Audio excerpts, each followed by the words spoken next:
memerintahkan para malaikat untuk mengelilingi mereka. Bapak dan Ibu yang dimuliakan Allah, kalau kita baca hadis-hadis yang sahih dan hasan, termasuk yang disampaikan oleh jumhurul mufassirin, mayoritas ulama tafsir, apa yang dilakukan oleh para malaikat ketika para malaikat itu diperintahkan oleh Allah untuk mengelilingi orang-orang yang beriman.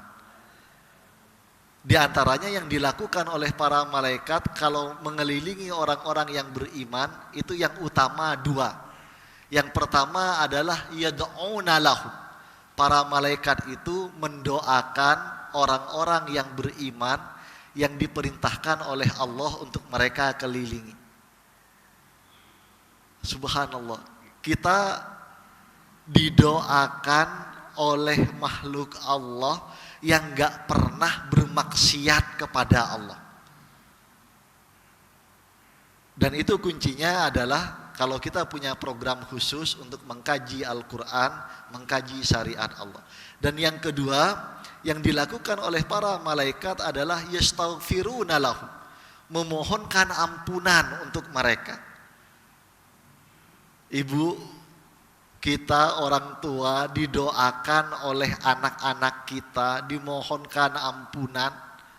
Itu adalah salah satu jalan paling besar Allah mengampuni dosa dan kehilafan kita.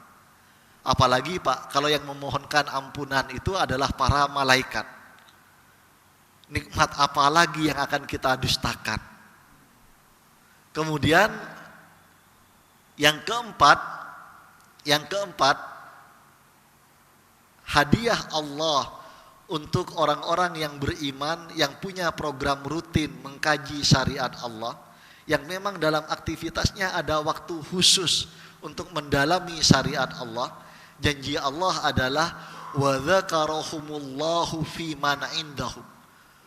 Allah akan banggakan mereka di hadapan para makhluk, di hadapan para malaikat yang mengelilingi Allah Subhanahu wa ta'ala. Pak, kita kalau dibanggakan oleh atasan kita, senang apa enggak Pak? Senang. Kita diapresiasi kinerja kita. Apalagi yang membanggakan ini adalah Allah, dan dibanggakannya di hadapan para malaikat. Maka kemudian dalam satu athar, para sahabat ketika mendengar Rasulullah mensabdakan hadis sahih ini, itu pada berkomentar, ma min syai'in anja min adzabillahi minhum. Enggak mungkin ada sesuatu, ada situasi yang lebih mampu menyelamatkan seseorang dari murka Allah, kecuali melebihi dari kalau sampai kita dibanggakan oleh Allah di hadapan para malaikat. Jadi kalau sampai kita dibanggakan oleh Allah di hadapan para malaikat, itu udah garansi bahwa kita itu akan jauh dari murka Allah Subhanahu wa ta'ala. Mudah-mudahan aktivitas kita pagi ini, rutinitas kita dalam kajian-kajian ini akan Allah terima sebagai bagian dari amal solih yang memperoleh 4 keutamaan itu. Amin ya rabbal alamin. Bapak dan Ibu jamaah subuh Masjid Adz-Dzikri rahimakumullah, insya Allah hari ini kita akan mengkaji satu tema yang mudah-mudahan bisa menambah pegangan hidup kita dan keluarga kita dalam menjalankan syariat Allah Subhanahu wa ta'ala. Kita akan mengkaji tentang hakikat Syiah dan termasuk penyebarannya di Indonesia. Ini kurang lebih peta negara-negara muslim di dunia, Pak Bu. Jadi kalau yang warna hijaunya muda itu adalah negara-negara muslim yang mayoritasnya adalah sunni, adalah ahlus sunnah wal jamaah. Ahlus sunnah wal jamaah itu ya insya Allah seperti kita semua. Mau yang Hanafi, Maliki, Syafi'i, Hambali. Dalam fikihnya misalnya itu adalah Ahlus Sunnah wal Jamaah. Mau yang NU, Muhammadiyah, Salafi, HTI disebut nggak Pak ya? HTI boleh disebut ya. Itu juga Ahlus Sunnah wal Jamaah misalnya. Tapi kalau yang warna hijaunya agak pekat, warna hijaunya agak tua, itu adalah negara-negara muslim, wilayah-wilayah muslim yang mayoritasnya adalah penganut Syiah. Jadi kalau kita ini penganut Ahlus Sunnah wal Jamaah, orangnya disebut dengan Sunni. Kalau yang penganut Syiah itu disebutnya orangnya disebut Syi'i. Jadi Ahlus Sunnah wal Jamaah di antara lawan katanya itu Syiah. Kalau Sunni di antara lawan katanya adalah Syi'i. Misalnya. Indonesia yang mana Pak? Yang hijau muda atau hijau pekat?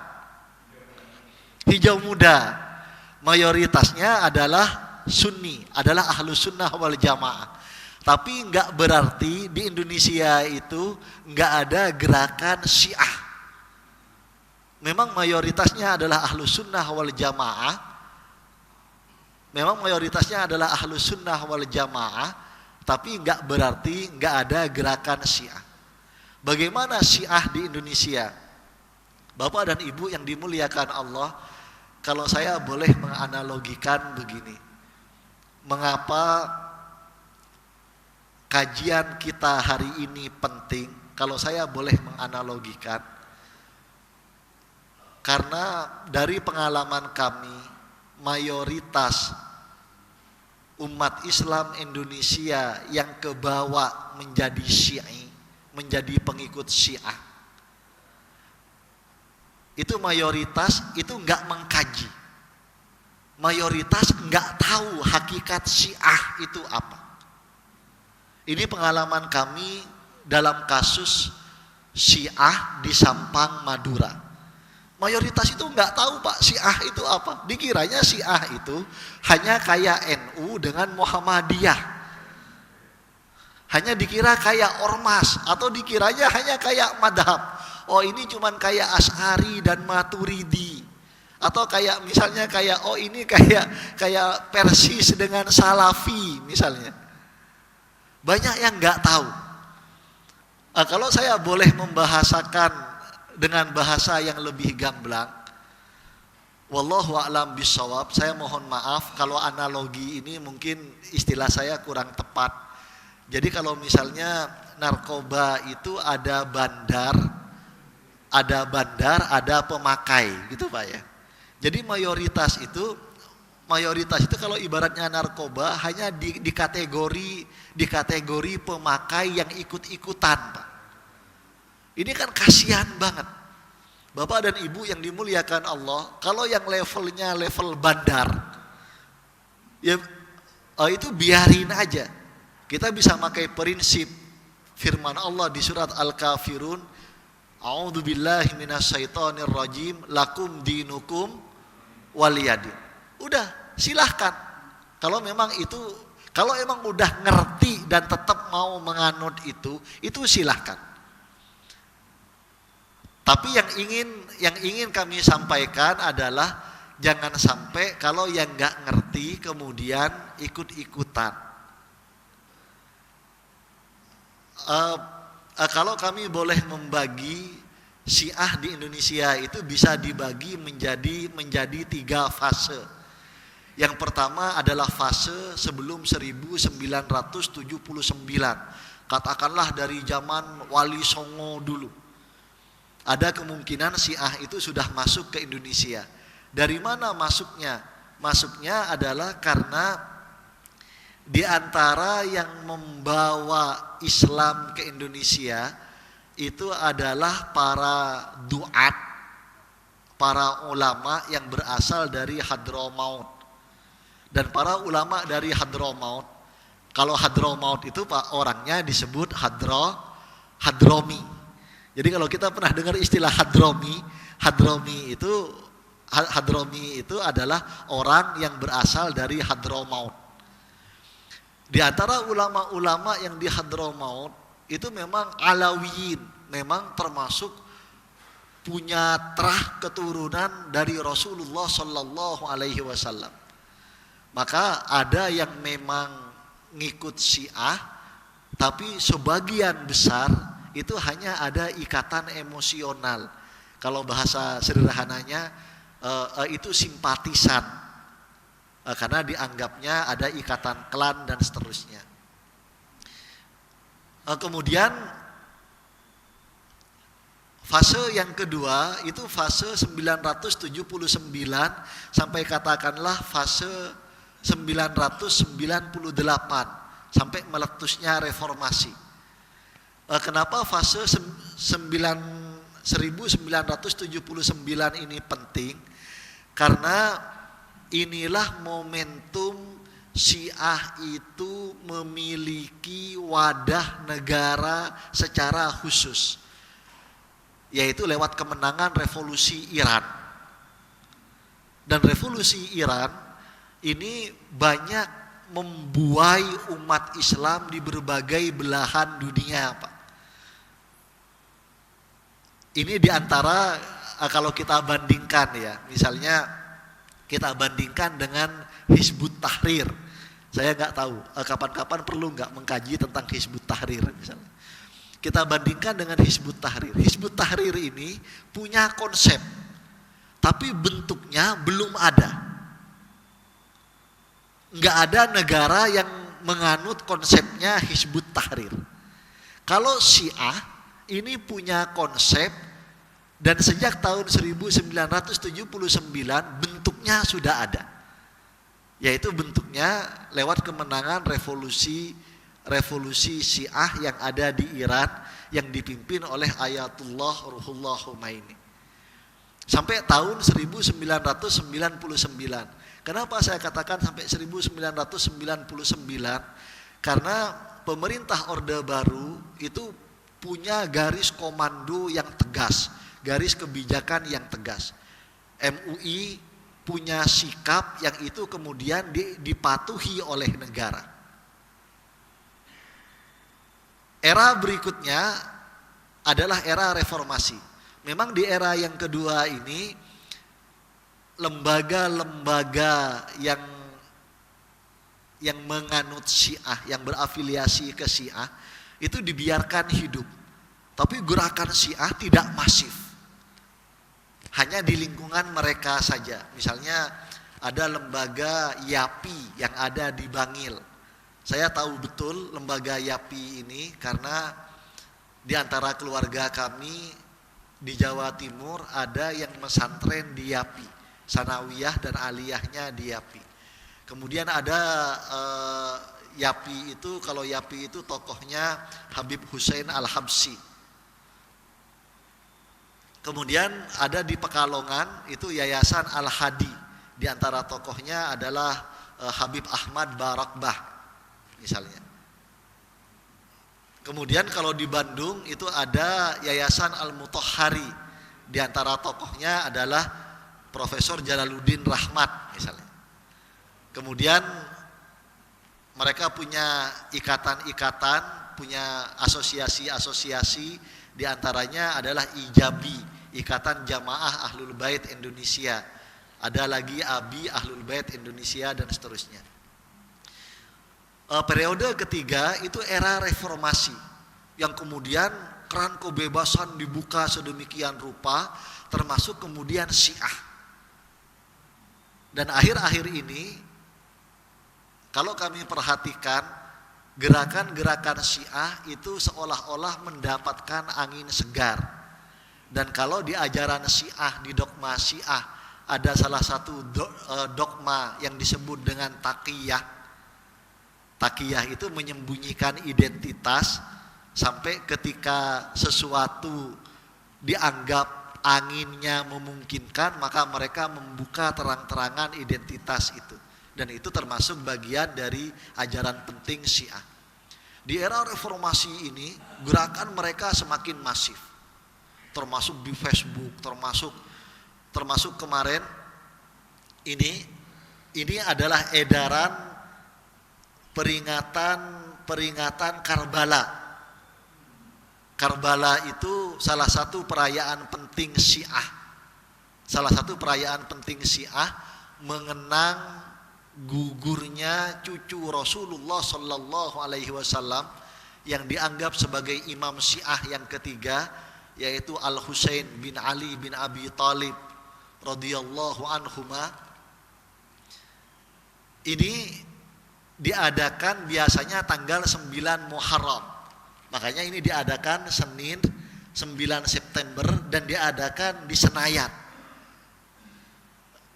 di lapangan tenis indoornya Senayan. Mereka udah terang-terangan, videonya ada, cuman kalau memang jaringannya nggak memungkinkan, maka ini menunjukkan ini. Apa sebabnya? Karena pemerintah memang lebih membuka keran.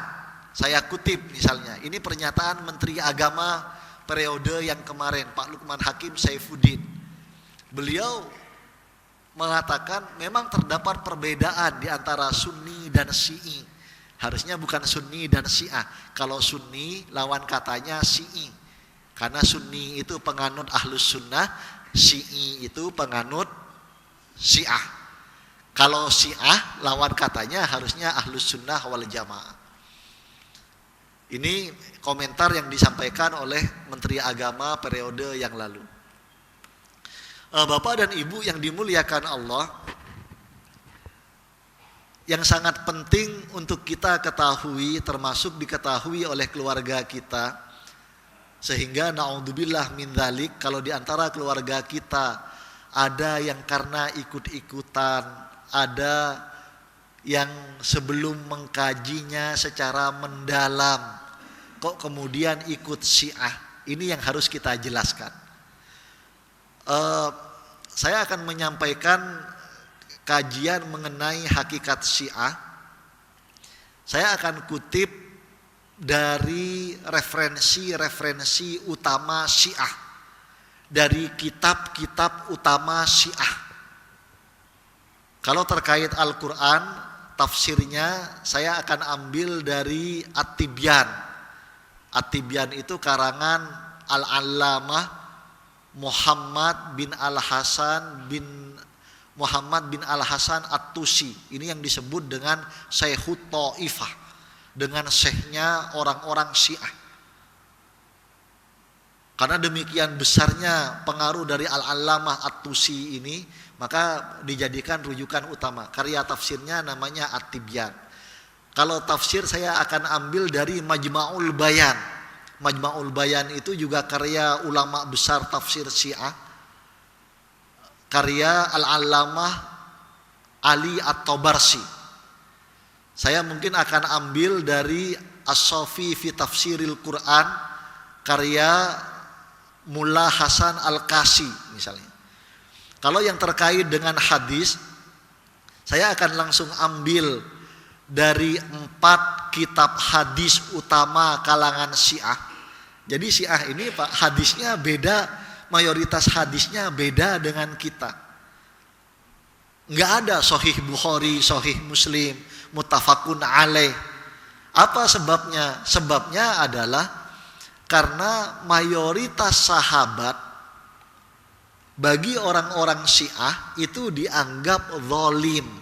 Dan karena zalimnya parah, jadi Abu Bakar As-Siddiq itu murtad, Umar bin Khattab itu murtad, Utsman bin Affan itu murtad. Apa kesalahan utamanya? Kesalahan utamanya adalah dianggap merebut hak Ali bin Abi Thalib untuk menggantikan Rasulullah Sallallahu Alaihi Wasallam.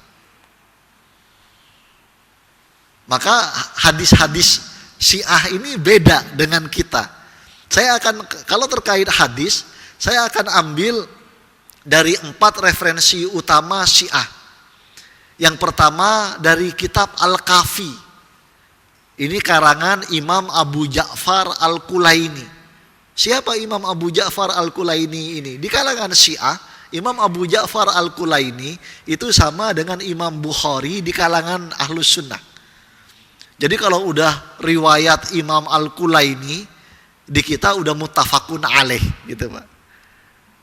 Ini nama kitabnya Al-Kafi. Kemudian At-Tahdhib, ini sama. At-Tahdhib ini karya dari Al-Allamah At-Tusi. Al-Allamah At-Tusi itu punya dua kitab hadis utama yang jadi rujukan utama Syiah dalam hadis. Ada At-Tahdhib dan ada Al-Istibsar. Jadi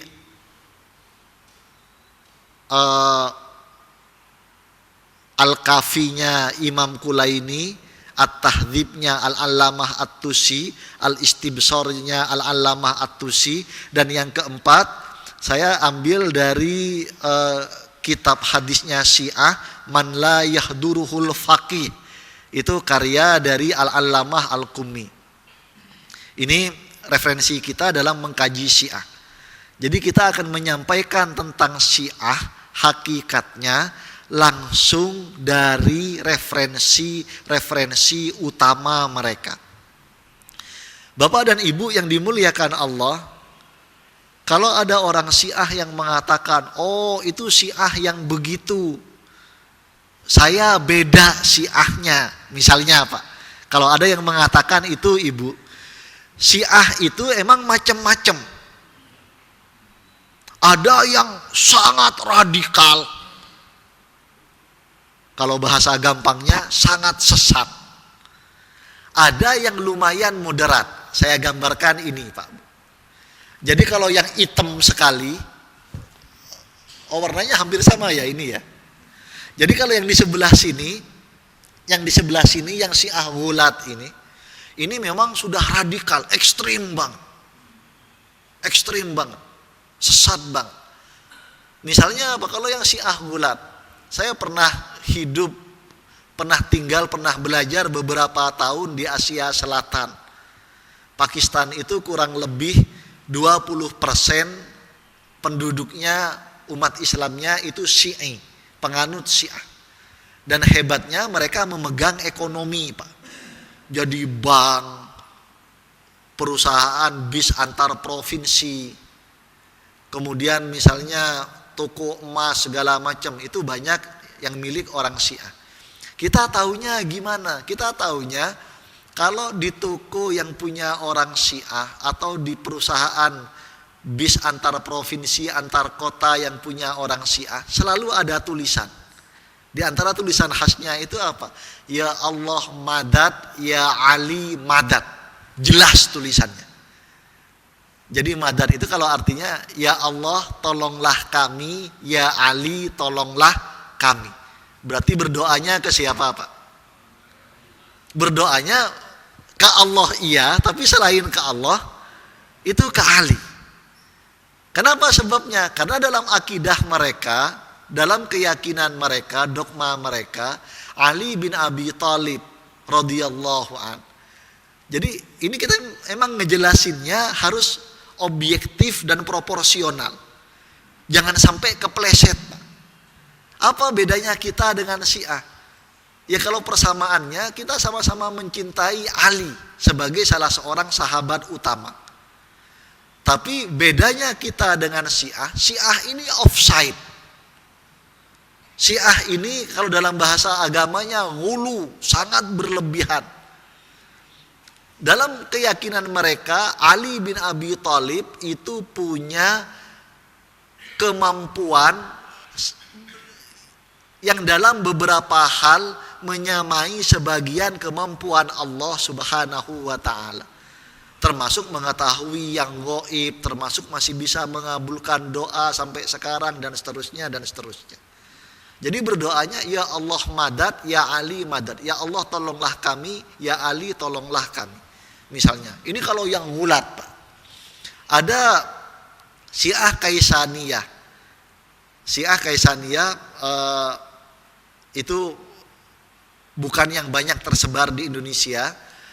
Yang berikutnya ada Syiah Imamiyah Itsna Asyariyah. Ini yang dominan. Ini Syiah yang dianut di Iran, dan kemudian Syiah yang banyak berkembang di Indonesia. Syiah Imamiyah Isna Asariyah. Isna Asar itu artinya 12. Jadi Imamiyah Isna Asariyah, Syiah 12 imam. Mereka mempercayai 12 imam. Kemudian berikutnya ada Syiah Ismailiyah. Syiah Ismailiyah ini yang banyak berkembang di Pakistan. Termasuk kalau Bapak Ibu pernah dengar di Inggris itu ada Aga Khan Foundation. Ada yayasan Aga Khan yang banyak memberikan beasiswa termasuk untuk pelajar-pelajar Indonesia untuk belajar Islamic Studies di Inggris. Aga Khan Foundation itu Syiah Ismaili. Termasuk Imran Khan yang kalau suka baca dulu pernah jadi teman dekatnya Lady Di.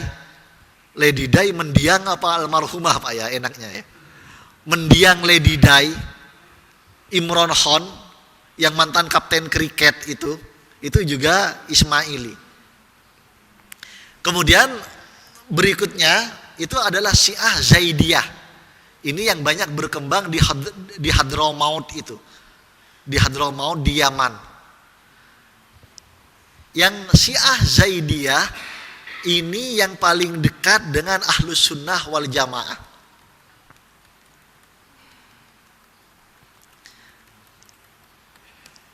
Untuk gampangnya saya tampilkan begini Pak. Ini alur Syiah. Jadi imam Syiah yang pertama itu dalam keyakinan orang Syiah itu adalah Ali bin Abi Thalib. Imam keduanya Al-Hasan bin Ali. Imam ketiganya adalah Al-Husain bin Ali radhiyallahu anhum ajmain. Kita ini juga cinta ke beliau semua. Makanya kita bilang radhiyallahu anhum ajmain. Karena Allah juga menegaskan hal yang sama di surat At-Taubah ayat 100, radhiyallahu anhum wa radu'an. Allah itu ridho pada semua sahabat. Ali bin Abi Thalib masuk sahabat enggak Pak? Al-Hasan masuk sahabat enggak Bu? Al-Husain masuk sahabat enggak Pak? Semua sahabat. Maka kita menyebutnya radhiyallahu anhum. Tapi Syiah ini kemudian offside dalam mencintai beliau semua. Setelah itu imam keempatnya Ali Zainal Abidin. Ini satu-satunya laki-laki yang selamat di tragedi Karbala. Semua laki-laki dibunuh dari kalangan Ahlul Bait, hanya Ali Zainal Abidin karena disembunyikan oleh tantenya yang namanya Zainab. Karena Ali Zainal Abidin ini yang masih balita. Kemudian setelah Ali Zainal Abidin, imam kelima Syiah ini harusnya Zaid bin Ali Zainal Abidin. Ini yang dibaiat oleh orang-orang Syiah. Dari nama Zaid ini kemudian nanti muncullah satu kelompok, satu faksi Syiah tersendiri yang namanya disebut Zaidiyah, penganut ajaran Zaid bin Ali Zainal Abidin. Jadi Zaid bin Ali Zainal Abidin itu dibaiat menggantikan ayahnya sebagai imam Syiah, yaitu Ali Zainal Abidin. Tapi setelah dibaiat, kemudian mayoritas pengikut Syiah itu nanya ke Zaid bin Ali Zainal Abidin ini, ayyuhal imam, madza tara fi Abi Bakrin wa Umar? Apa pendapat Anda tentang Abu Bakar dan Umar? Maunya adalah agar Imam Zaid bin Ali Zainal Abidin ini ngata-ngatain, mengkafirkan, memurtadkan, mencaci maki Abu Bakar dan Umar radhiyallahu anhuma.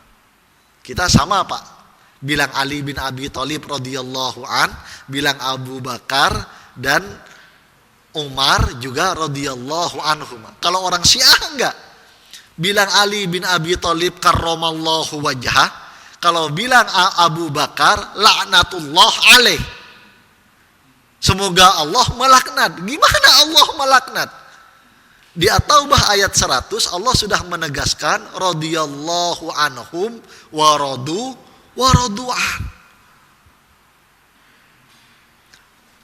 Ketika Zaid bin Ali Zainal Abidin ditanya, "Madza tara fi Abi Bakrin wa Umar?"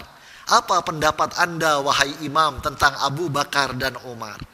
Jawaban Zaid bin Ali Zainal Abidin, beliau menjawab, "Athna alaihi ma jaddi Rasulullah sallallahu alaihi wasallam." Kakek saya, moyang saya Rasulullah selalu memuji Abu Bakar dan Umar. Wa ma qala fihi ma jaddi Ali ibn Abi Talib illa hasan. Dan kakek saya, moyang saya Ali bin Abi Talib enggak pernah komentar tentang Abu Bakar dan Umar kecuali hal-hal yang baik-baik saja. Setelah Imam Zaid bin Ali Zainal Abidin ini mengatakan begitu, maka mayoritas orang Syiah itu kecewa, kemudian membatalkan baiatnya. Akhirnya yang dibaiat itu adiknya Zaid bin Ali Zainal Abidin, namanya Muhammad Bagir bin Ali Zainal Abidin. Setelah itu ganti ke Imam Ja'far As-Shadiq. Imam Ja'far As-Shadiq ini imam Syiah yang paling menguasai fikih. Makanya banyak riwayat, banyak fatwa yang sumbernya adalah Imam Ja'far As-Shadiq. Sampai ini kemudian 12 imam yang diyakini nanti akan muncul nama Imam Mahdi itu diklaim sebagai imamnya Syiah. Jadi ini sebagai gambaran. Makanya Syiah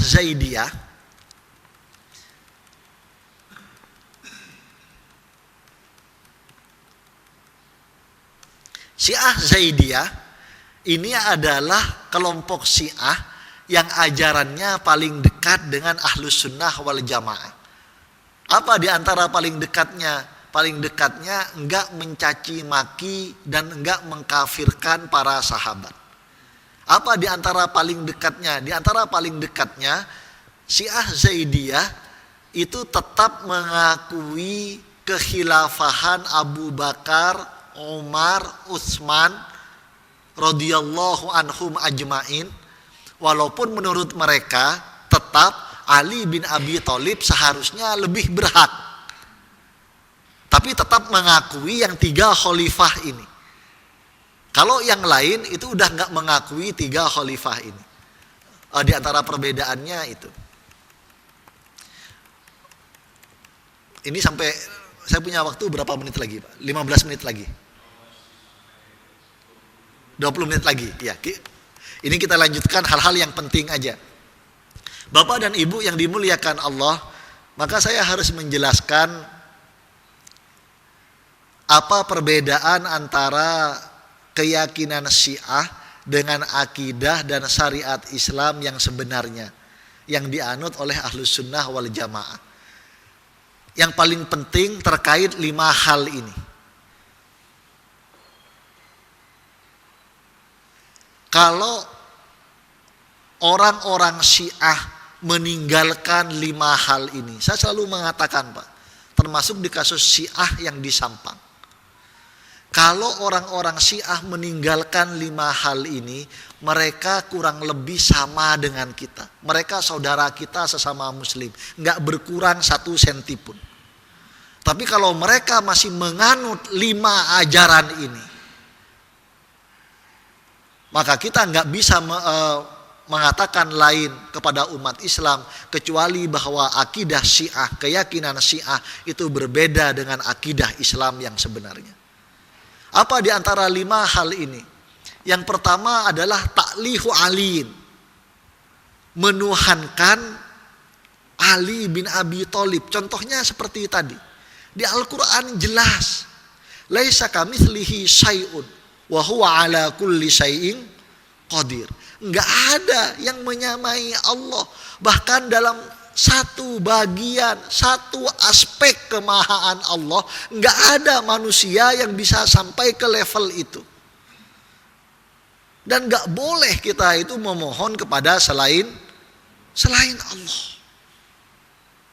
Enggak ada yang tahu tentang tentang yang gaib, menyamai level Allah, itu enggak ada.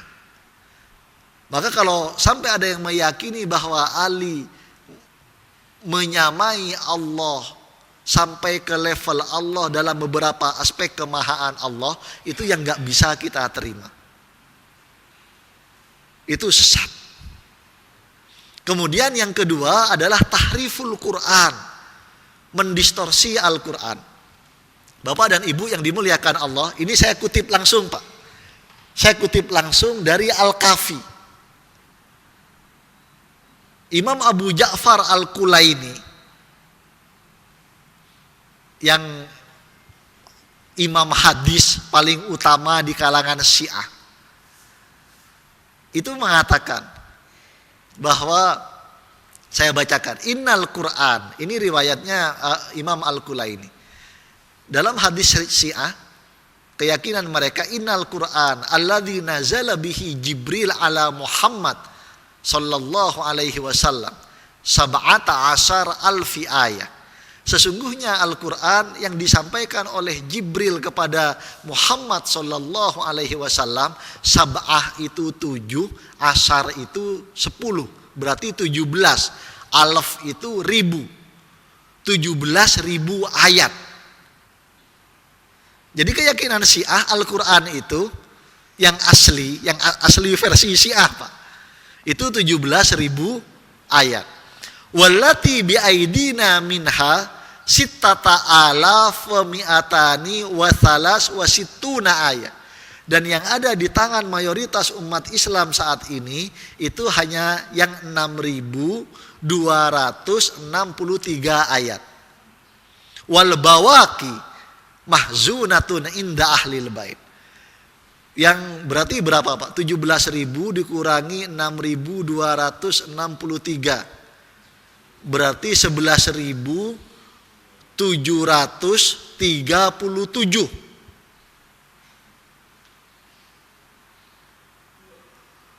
10.737 ayat. Menurut Syiah, mahzunatun inda ahlil bait.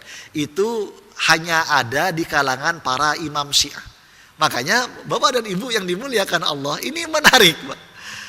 Kalau baca tafsir Syiah, saya kutip misalnya. Misalnya di Quran surat Al-Hijr ayat 9. Sering kita dengar ayat ini.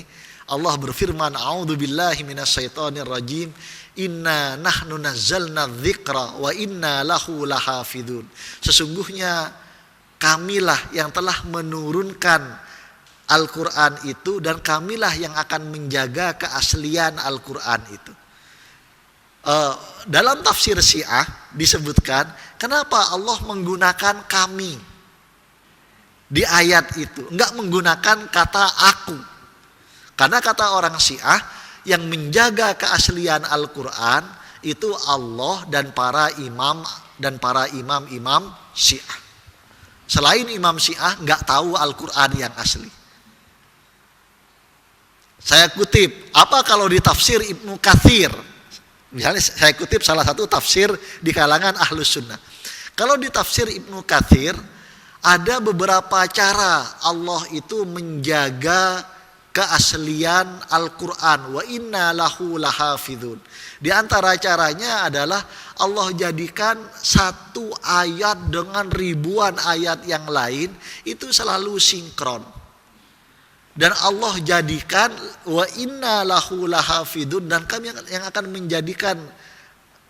menjaga keaslian Al-Quran itu caranya, dari semua orang yang mengkaji Al-Quran selalu akan menemukan keagungan Al-Quran.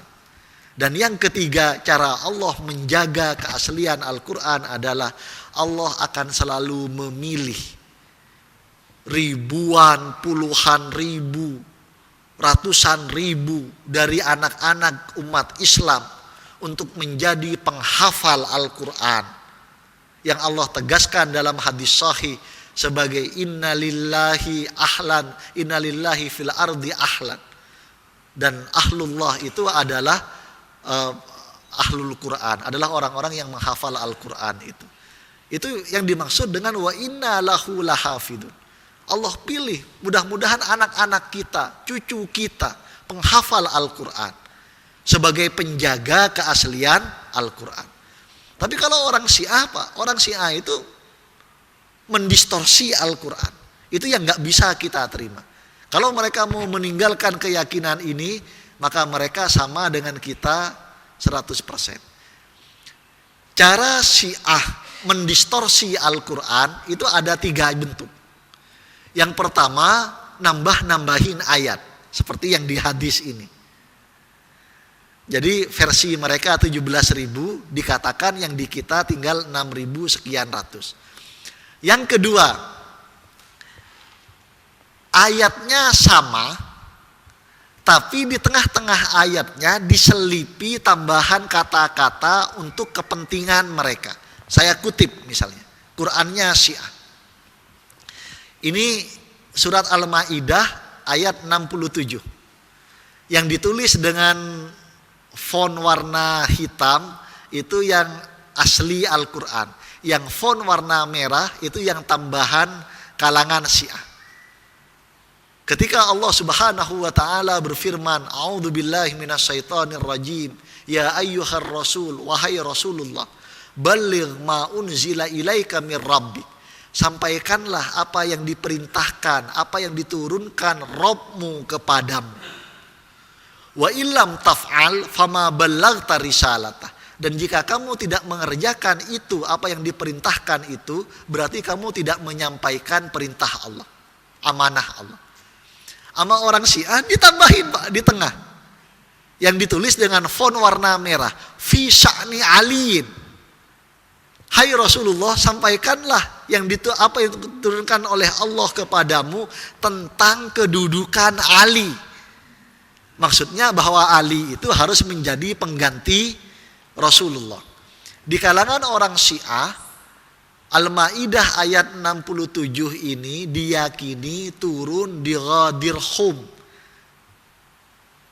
Yang di Ghadir Hum itu dalam keyakinan Syiah, disitulah Rasulullah mengatakan kepada para sahabat, penggantiku adalah Ali.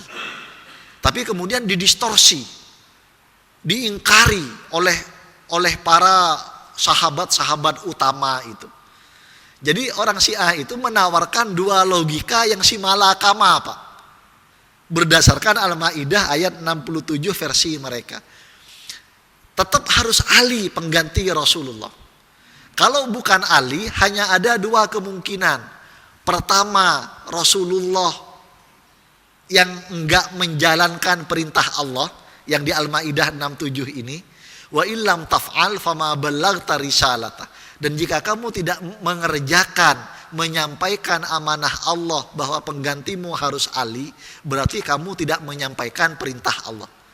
Mungkin enggak Allah tidak amanah?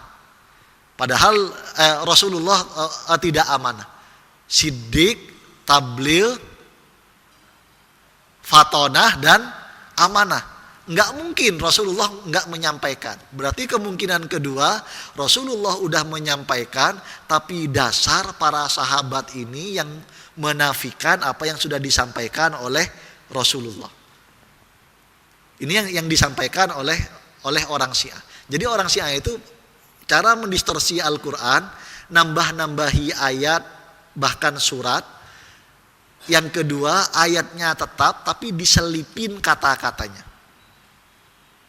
Cara yang ketiga, cara Syiah mendistorsi Al-Quran, ini saya kutip.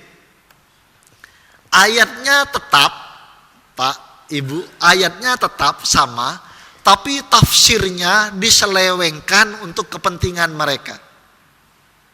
Contoh misalnya, di surat Al-Ahzab ayat 72, ketika Allah menggambarkan bahwa Allah sudah menawarkan pengurusan bumi ini kepada langit, kepada gunung dan seterusnya, tapi enggak ada yang berani. Wa hamalahal insan, dan akhirnya manusia itu yang berani.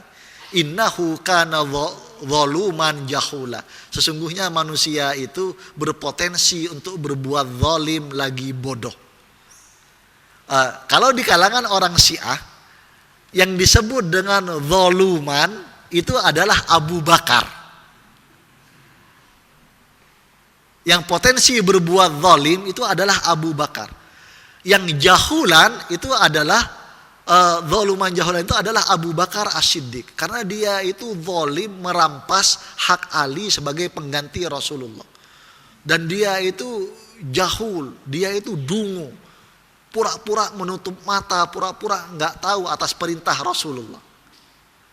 Tapi saya kutip, misalnya tafsir Ibnu Katsir, apa yang disebutkan oleh Imam Ibnu Katsir. Ai aradtu ala Adam. Akhirnya Allah itu menawarkan pengurusan bumi ini kepada Nabi Adam. Faqala khudha bima fiha. Ayo ambil pengurusan ini dan kamu punya kewenangan untuk berbuat di bumi.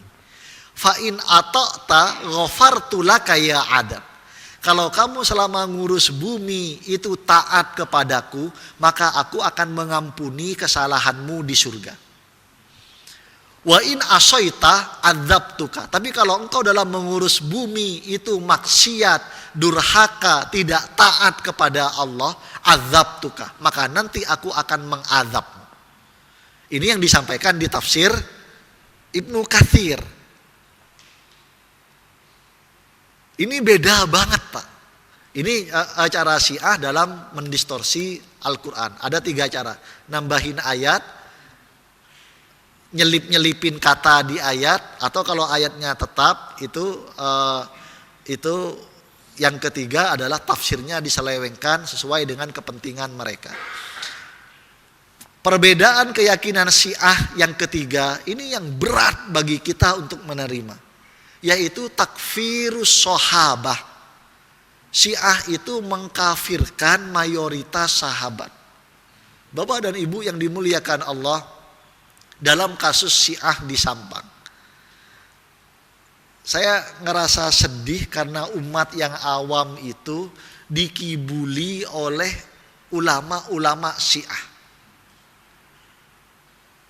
Jadi kan kalau masyarakat Madura itu mayoritas NU, Bu. Dan NU itu ke kiai itu sangat hormat sekali. Yang saya tanya, kok bisa ikut Syiah? Itu diomongin apa gitu, Pak ya? Ternyata katanya ulama Syiahnya itu, dai Syiahnya itu bilang begini. Kalau misalnya ada kiai yang gak punya anak laki-laki,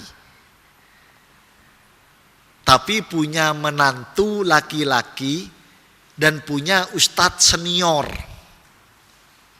yang ilmunya sama. Menantu di sini maksudnya siapa, Pak? Dalam kasus Syiah maksudnya Ali bin Abi Thalib. Ustadz senior ini maksudnya siapa? Maksudnya Abu Bakar As-Siddiq. Kalau ada kiai punya pesantren besar, enggak punya anak laki-laki, tapi punya menantu laki-laki yang ilmunya tinggi, ada ustadz senior yang ilmunya tinggi. Kira-kira yang lebih pantas ngegantiin kiai ini siapa? Logikanya masuk akal apa enggak, Pak? Maka kemudian masyarakat yang awam ini kemudian akan menjawab yang ngegantiin adalah menantunya. Kalau sampai ustadz senior ini merebut dari menantunya, ini zalim apa enggak ustadz senior ini? Gimana perasaan putri Pak Kiai ini? Gimana perasaan menantunya? Gimana perasaan cucu dari Kiai ini? Mereka pakai logika itu. Akhirnya saya bilang, ya udah bilang aja ke ulama Syiah ini, ada saya suruh ketemu sini. Saya tanya di hadapan para jamaah itu. Kalau kiai itu punya menantu dan punya mertua, kiai itu cium tangannya ke menantunya apa ke mertuanya? Orang cium tangannya ke menantunya apa ke mertuanya, Bu? Lebih hormat ke menantunya apa lebih hormat ke mertuanya? Kalau mau pakai logika ini.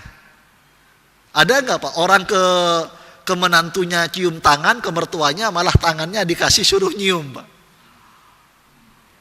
Maka Maka saya katakan, maka ketika jamaah bilang, jelas ke mertuanya Kiai. Kalau ke mertuanya, kalau mau pakai logika penghormatan berdasarkan hubungan kekeluargaan, Abu Bakar itu mertua pertama Rasulullah di antara para sahabat ini.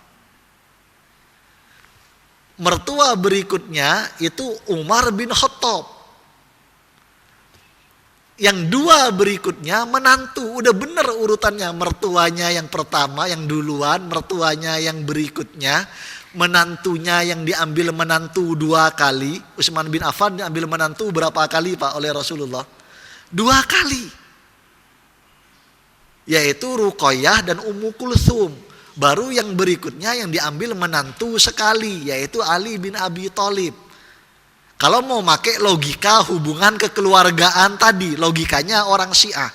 Tapi logika Quran bukan begitu. Logika Quran itu jelas.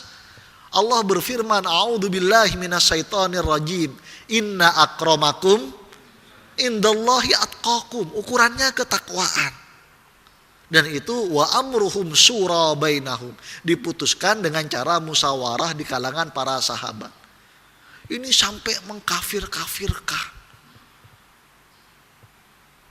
Bapak dan Ibu yang dimuliakan Allah, yang keempat perbedaan kita dengan Syiah.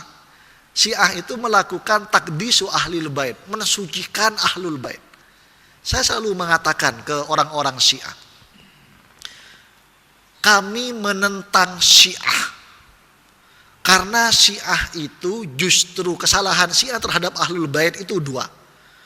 Pertama, Syiah itu yang dimaksud dengan ahlul bait bagi orang Syiah itu keturunan Rasulullah hanya keturunan Ali dan Fatimah.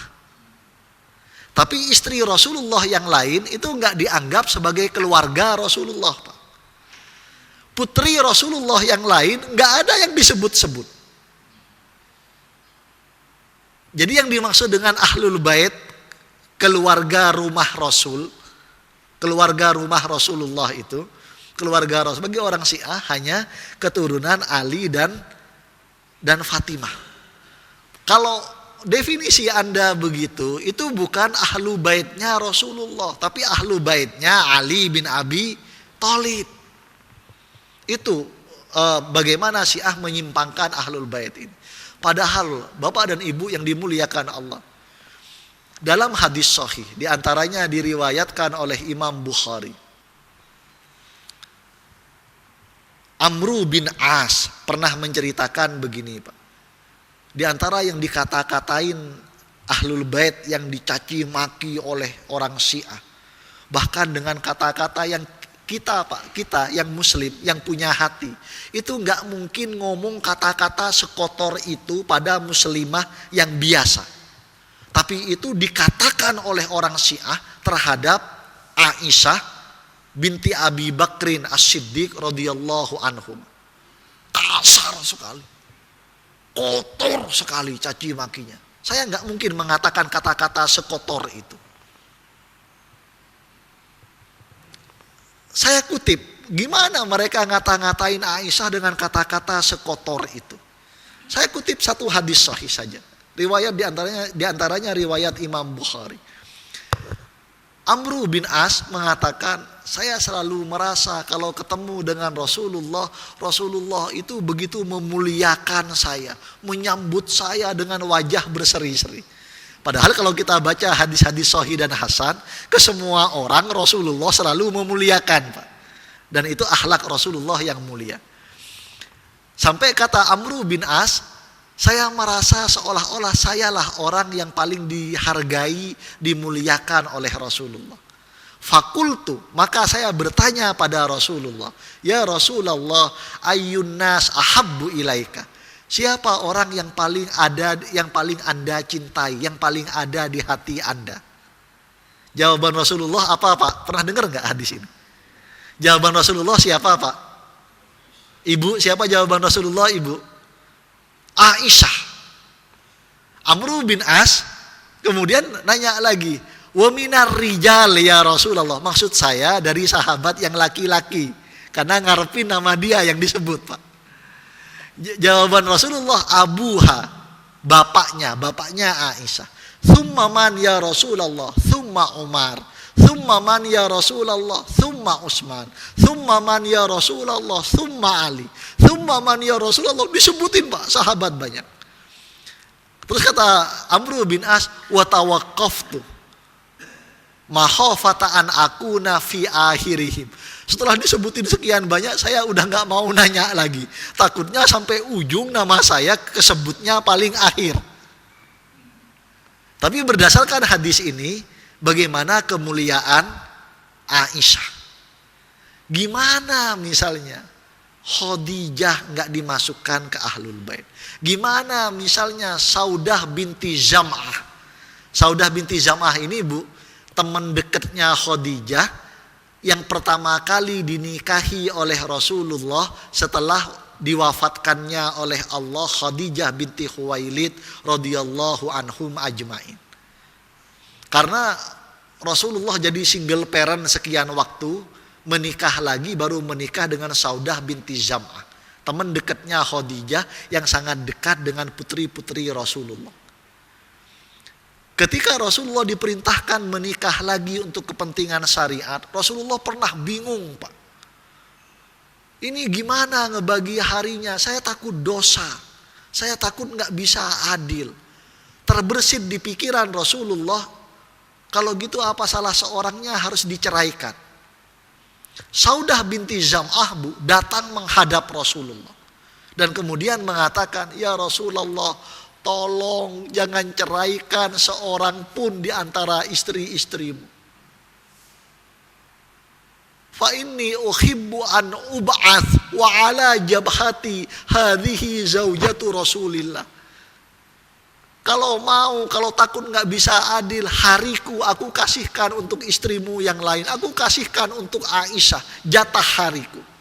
Aku hanya ingin ketika hari aku dibangkitkan nanti di padang mahsyar, tertulis di atas keningku, ini istri Rasulullah Sallallahu Alaihi Wasallam. Aku gak ingin apa-apa lagi. Gimana orang-orang semulia ini, seistimewa ini, gak dimasukkan dalam kategori Ahlul Bait? Berarti Ahlul Bait ini siapa? Kritik saya yang pertama, kalau kalian pemahamannya begitu, berarti kalian telah menafikan orang-orang mulia dalam keluarga Rasulullah. Kritik saya yang kedua, kalau pengertian kalian Ahlul Bait begitu, ini berarti bukan Ahlul Baitnya Rasulullah. Yang kalian sucikan, kultuskan itu hanya Ahlul Baitnya Ali yang tadi didaftar ini Pak. Ini Ahlul Baitnya Ali, bukan Ahlul Baitnya Rasulullah Sallallahu Alaihi Wasallam. Yang kelima, perbedaan prinsip, dan itu tidak bisa ditawar-tawar dalam ajaran Syiah. Mereka mengubah hal-hal mendasar dalam syariat Islam. Saya kasih contoh. Di antara yang diubah tentang nikah mut'ah. Nikah mut'ah. Ini saya sebenarnya khawatir Bu, cerita nikah mut'ah ini. Jangan-jangan gara-gara diceritain nikah mut'ahnya Syiah, ada yang di antara bapak yang berpikir mau pindah ke Syiah gitu Pak ya. Jadi nikah mut'ah itu yang pernah diperbolehkan oleh Rasulullah di masa Khaybar. Kemudian Rasulullah menegaskan, wa inni haramtuha ila yaumil qiyamah. Ini hadis sahih. Tapi setelah itu diharamkan sampai hari kiamat. Itu hanya solusi temporer waktu itu. Tapi saya kutip ini Pak. Saya kutip satu hadis sahih versi Syiah. Ini saya belajar dari seorang ulama hadis Syiah yang S2-nya ngambil hadis Ahlus Sunnah wal Jamaah bareng saya di Islamabad. Saya tanya, ternyata kamu Syiah. Dari namanya kelihatan Pak, Sajjad Husain. Sajjad itu artinya yang tukang sujud. Tapi dia tukang sujudnya ke Husain. Makanya namanya Sajjad Husain. Oleh para dosen dibilang, nama kamu ganti jadi Sajjad Ilahi, apa Sajjadur Rahman. yang tukang sujud ke Allah, jangan tukang sujud ke Husain. Tapi dia cuma ketawa-ketawa aja. Dalam hadis sahih versi Syiah, hadis tentang mut'ah itu diantaranya begini. Saya tanya, gimana cara kalian orang Syiah mendoktrin para perempuan Syiah sampai mau dinikah mut'ah? Nikah mut'ah itu kan gak masuk akal gitu. Lebih parah dari kawin kontrak yang ada di puncak. Itu namanya misyar, Pak. Nikah misyar. Kawin kontrak itu nikah misyar. Mut'ah ini lebih parah dari misyar. Di antara hadisnya ini, saya diceritain. Ini hadisnya, kamu baca, ini kitab hadisnya. Man tamatta'a marrah, barang siapa yang nikah mut'ah sekali, nala darajatal Husain bin Ali, maka di surga nanti derajatnya sama dengan Imam Husain bin Ali.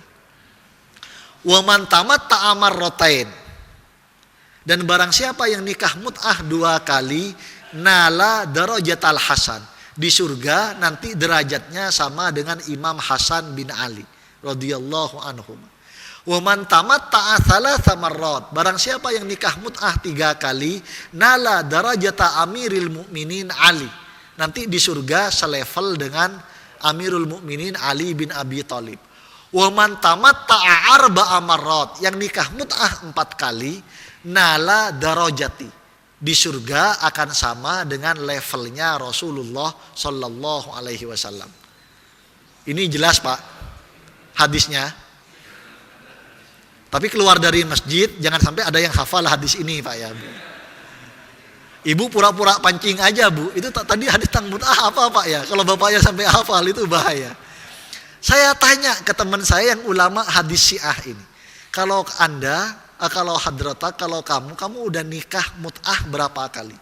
Dengan bangganya dia jawab, Syekh Abdullah, alhamdulillah, ana tamatta'tu thamani marrat. Syekh Abdullah, alhamdulillah, saya udah nikah mut'ah 8 kali. Langsung saya bilang, Pak, kata kamu nikah mut'ah 4 kali, derajatnya sama dengan Rasulullah. Kalau kamu udah nikah mut'ah 8 kali, berarti tinggian kamu dari Rasulullah di surga. Fabuhitalladzi kafar, maka terdiamlah orang-orang yang ingkar pada syariat Allah itu. Ya kan logikanya begitu, Pak. Logikanya begitu. Kemudian mereka diam. Jadi sebenarnya yang ingin saya sampaikan adalah hal penting yang pertama, mayoritas orang Indonesia yang gabung ke Syiah itu banyak cuman ikut-ikutan, kasihan. Maka kewajiban kita, kalau di antara keluarga kita ada yang ke bawah-bawah, kewajiban kita untuk menjelaskan.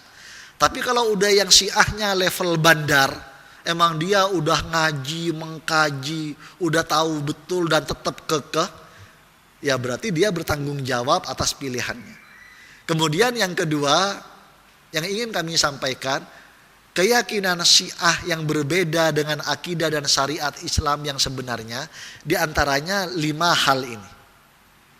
Kalau mereka meninggalkan yang 5 hal ini, mereka taubat dari 5 hal ini, kembali ke Allah, ke syariat Allah yang sebenarnya, maka mereka insya Allah kembali menjadi muslim yang utuh.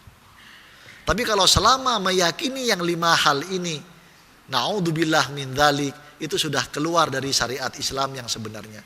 Bapak dan Ibu yang dimuliakan Allah, mohon maaf kalau agak panjang, tapi mudah-mudahan yang ini cukup memberikan gambaran dan bisa menjadi pegangan kita untuk menjelaskan ke yang lain.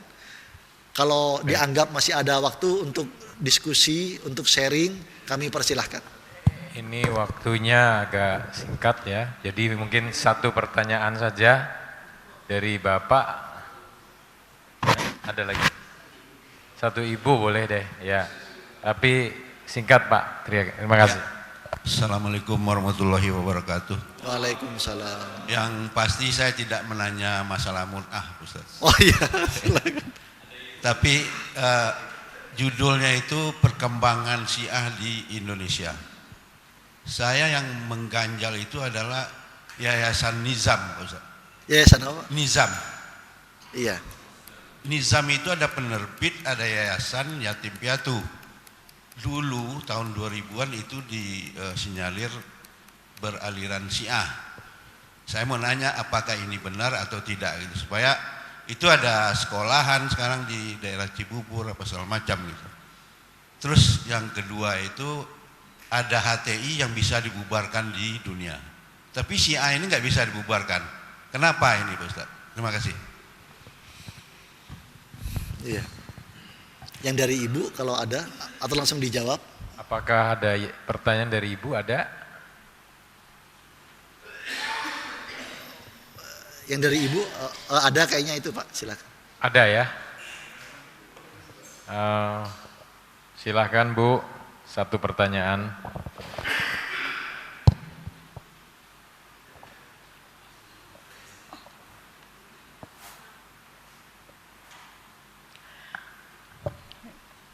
Assalamualaikum warahmatullahi wabarakatuh. Waalaikumsalam warahmatullahi wabarakatuh. Yang ingin saya tanyakan itu Pak Ustadz, itu disebutkan bahwa perkembangan atau urutan perkembangan Syiah di Indonesia. Iya, Pertanyaan saya, apa sebetulnya yang terjadi di era reformasi? Kenapa era reformasi itu ditandai sebagai perkembangan atau kemajuan Syiah, khususnya di Indonesia? Pertanyaan yang kedua, bagaimana kita saya khususnya yang masih miskin dalam soal agama tahu bahwa pengajian yang diadakan itu adalah pengajian Syiah. Jadi secara kasat mata gitu Pak Ustadz. Iya. Karena ketika saya baru pindah ke Pesona ini, ada tetangga yang mengadakan pengajian rutin, tapi tetangga lain bilang jangan ikut Bu, itu Syiah gitu. Nah bagi saya yang tidak tahu itu bagaimana untuk menghindarkan mengikuti pengajian yang sebetulnya dalam akidah kita tidak dianjurkan. Terima kasih Pak Ustadz. Assalamualaikum warahmatullahi wabarakatuh. Silakan Ustaz. Bapak dan Ibu yang dimuliakan Allah, untuk pertanyaan dari Bapak Pak Hendrik. Yang disampaikan oleh Pak Hendrik ada 2 poin. Yang pertama terkait dengan yayasan-yayasan. Jadi secara garis besar yayasan itu yang berafiliasi ke Syiah itu biasanya menggunakan istilah-istilah yang identik dengan julukannya Ahlul Bait. Misalnya Az-Zahra, atau kalau Al-Mutahhari itu jelas. Mutahhari itu adalah ulama Syiah yang sangat berpengaruh, ulama ideologis Syiah di Iran. Murtado Mutahhari, Ayatullah Murtado Mutahhari, jelas Pak. Misalnya ada yayasan Al-Batul, Fatimah Az-Zahra. Kemudian dalam satu hadis julukan khas dari Fatimah Az-Zahra radhiyallahu anha itu adalah bintu Abiha, Ummu Abiha, disebut sebagai ibu dari ayahnya karena demikian open ngerawat Rasulullah. Yayasan Ummu Abiha berarti itu Syiah Pak, karena ada identik begitu. Tapi kembali ke yang kami sampaikan tadi, bahwa fokus kita itu bukan memvonis orang. Bapak dan Ibu yang dimuliakan Allah, sekali lagi, fokus dari taklim kita ini, dari kajian kita ini, bukan untuk memvonis dan menyudutkan siapapun. Tapi fokus kita ini yang pertama adalah menjernihkan secara objektif masalah ini. Dan yang kedua, kalau ada yang salah, kewajiban kita untuk menginsafkan dan merangkul kembali. Bukan memvonis, itu yayasan Syiah, itu orang Syiah, itu. Enggak. Tapi kalaupun ada, kita jelaskan, kenapa kamu begini? Ini kan enggak sesuai dengan akidah Islam yang sebenarnya. Sehingga kemudian setelah kita jelaskan, kita bisa rangkul lagi. Seperti yang contoh-contoh dialog dengan orang Syiah soal para sahabat dan seterusnya itu. Itu poin pertama saya Pak. Sehingga kalaupun kemudian yang saya katakan, kalaupun dulu pun pernah Syiah kemudian dia taubat kembali ke Allah, kembali ke syariat Allah, akidah Islam yang salimah, akidah Islam yang lurus, kita malah bahagia. Ada saudara kita yang kembali kepada Allah itu. Jangan sampai malah kita mengucilkan dia. Termasuk yayasan itu, kalaupun dulu pernah Syiah, sekarang udah gak Syiah, malah alhamdulillah. Tapi kalau masih ragu, jangan masukin anak kita ke sekolah itu gitu Pak ya. Gitu. Kemudian yang kedua, apa Pak ya? Oh iya, kenapa kalau HTI dibubarkan, kalau Syiah itu enggak dibubarkan? Bapak dan Ibu yang dimuliakan Allah, saya banyak ditanya oleh jamaah, Ustadz, apa bedanya Syiah dengan HTI? Ini mungkin bahasa yang lebih global ya. Mungkin saya bisa mengatakan begini, ini perlu pakai pengeras atau enggak pakai pengeras? Pakai pengeras biarin gitu ya. Nanti ditonton di YouTube juga biarin. HTI dalam akidah dan syariah itu enggak bermasalah separah Syiah. Kalau saya ditanya orang, Ustadz gimana pendapat Ustadz tentang HTI? HTI itu enggak sabaran orangnya. Jadi ibaratnya kita umat Islam ini satu keluarga, anaknya macam-macam Pak. Mungkin semua pemahaman keislamannya benar, tapi ada yang sabaran, ada yang enggak sabaran. Kalau HTI itu kan jelas Pak, Hizbu itu artinya partai. Tapi yang sabaran itu ada kayak PKS, gitu Pak ya. Sama-sama concern pada ajaran Islam. P3 juga diantara ini juga mengatakan partai Islam. Soal praktiknya ya saya serahkan ke Bapak dan Ibu sekalian untuk menilainya. Tapi kalau HTI ini enggak sabaran. Tapi HTI itu partai. Gitu Pak. Sehingga kenapa kalau Syiah bisa bertahan, HTI enggak bertahan? Pertama karena HTI ini fokusnya ke politik. Sehingga kemudian disikapi secara politis juga oleh negara. Yang kedua, HTI ini enggak sabaran. Kita mau misalnya demo tenaga kerja, HTI pasang spanduknya apa? Tegakkan khilafah. Gitu ya. Kembali ke ideologi khilafah. Gitu ya. Ganti Pancasila dengan khilafah. Lah ini kan demonya tentang UMR gitu ya. Jadi kelemahan HTI itu pertama karena politik, kedua enggak sabaran. Enggak sabarannya HTI ini menjadi sasaran empuk. Nah, tapi secara akidah dan secara syariat HTI itu enggak separah Syiah. Mungkin nanti perlu enggak ya saya jelaskan bagian-bagian kayak dalam doktrin HTI yang beda dengan mayoritas umat Islam misalnya secara syariat. Tapi tetap enggak separah Syiah Pak. HTI ini. Gitu Pak. Sementara Syiah kenapa enggak dibubarin gitu Pak ya. Jawabannya sama, mungkin sederhananya begini. Sederhananya ya karena Syiah enggak gembar-gembor ganti ideologi. Pendekatannya bukan politik. Walaupun di beberapa negara, contohnya di Iran lah. Suatu saat mereka juga mungkin bisa ke arah politik juga. Karena udah ada contohnya yaitu di Iran itu. Itu sebabnya kenapa secara politik negara itu di berbagai belahan dunia enggak terlalu keras ke Iran, tapi kemudian keras ke HTI itu. Saya ingin kaitkan dengan pertanyaan Ibu yang kedua. Kenapa era reformasi ini dijadikan satu fase tersendiri? Karena di era reformasi ini Syiah menemukan momentumnya untuk berkembang secara masif. Dengan dasar keterbukaan, dengan embel-embel kebebasan minoritas, yang kemudian MUI yang awalnya sudah tegas mengatakan Syiah itu sesat. Sekarang MUI itu udah gak keras lagi Pak ngomong Syiah itu sesat. Dulu MUI pernah mengatakan LDII itu juga sama. Sekarang MUI itu sudah gak terlalu lagi. Yang itu kemudian menjadi pintu mereka itu berkembang dengan pesat. Udah berani nunjukin saya Syiah gitu. Itu yang terkait dengan era reformasi. Kenapa momentumnya mereka semakin aktif dan seterusnya? Karena menemukan momentum reformasi ini. Kemudian pertanyaan ibu yang kedua, gimana cara kita mengidentifikasi Syiah bagi umat Islam yang awam? Jadi memang repotnya Syiah ini, karena di antara doktrin penting mereka itu ada taqiyah. Taqiyah itu menyembunyikan identitas. Kalau mereka belum kuat, mereka itu nggak ngomong kalau mereka Syiah. Kalau yang di hadapannya belum menjadi Syiah, mereka nggak buka kartu kalau pengajiannya itu Syiah.